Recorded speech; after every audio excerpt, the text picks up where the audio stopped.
All the engines on the island of Sodor were very excited. There was to be a great banquet at Lord Callan's castle. Murdoch loved going to Lord Callan's castle because on the way, he puffed past his favorite tree. The tall pine tree towered above the rest of the forest. Murdoch always stopped to look at it. Seeing the tall pine tree stand tall and proud made Murdoch very happy. Murdoch arrived at Lord Callan's castle.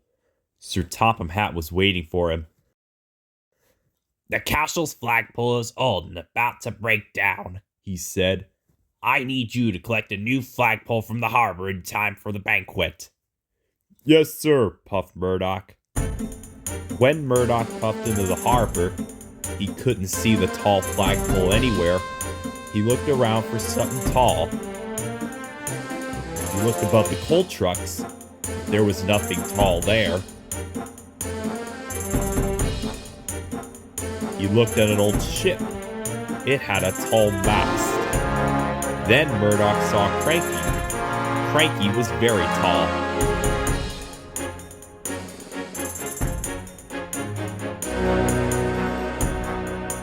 But Murdoch didn't see the flagpole. It was on the flatbed in front of him. It rolled onto the track.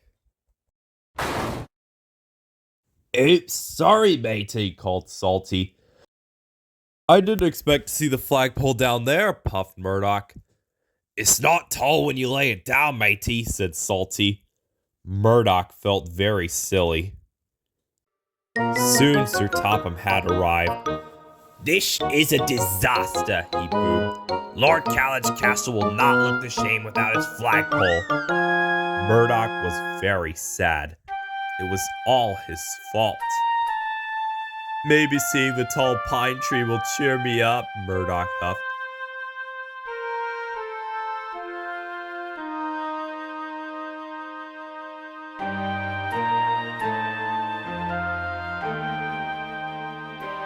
But nothing could make Murdoch feel better. "Wish I hadn't broken the flagpole," Murdoch sighed to Edward. "They could make a new flagpole out of that tree," Edward puffed. Murdoch looked up the tall pine tree. He didn't want it to be made into a flagpole.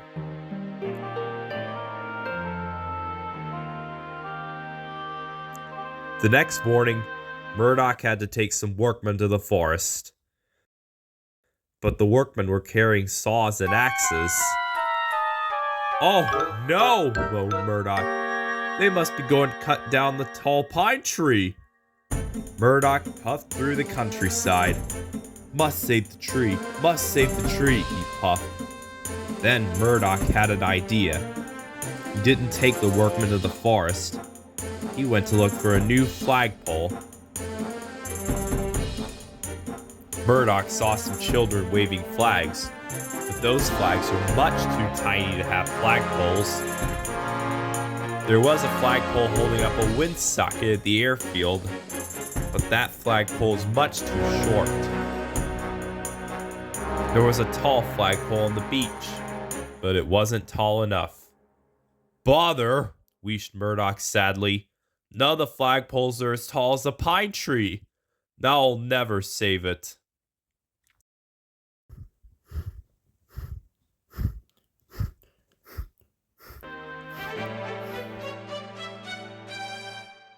That evening, Sir Topham Hatt came to see Murdoch at Knapford Sheds.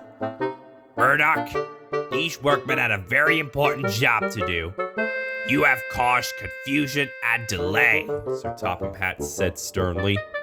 "Tomorrow, you will collect coal, and Edward will take the workmen to the forest." The next day, Murdoch was collecting coal when Arthur arrived. "I can't find another flagpole," moaned Murdoch. "I looked everywhere." "Sometimes the thing you want is somewhere you wouldn't think to look," puffed Arthur. And he steamed away. So Murdoch set off to where he wouldn't think to look, but he couldn't see a flagpole in the cow field. Then Murdoch looked in the orchard, but only Trevor was there.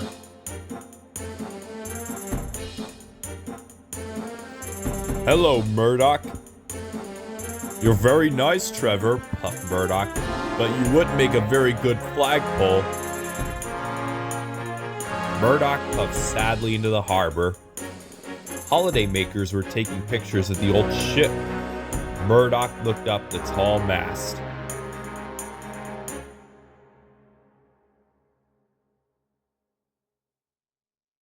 What about the ship's mast? Asked Murdoch. It's be chopped up and used for firewood, me hearty, Said Salty. But it'll be perfect for the castle flagpole, Murdoch chuffed. Then you best take it quickly, matey, Said Salty.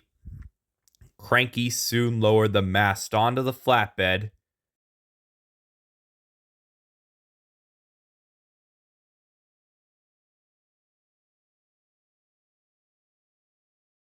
And Murdoch raced off to the forest. He had to get to the tree before they cut it down. When Murdoch pulled into the forest, the tall pine tree still there, and so was Sir Topham Hatt. Please don't cut down the tall pine tree, sir, chuffed Murdoch. I think the ship's mast would make a very good flagpole. I would never cut the tall pine tree down, Said Sir Topham Hatt. The workmen are only here to collect some firewood.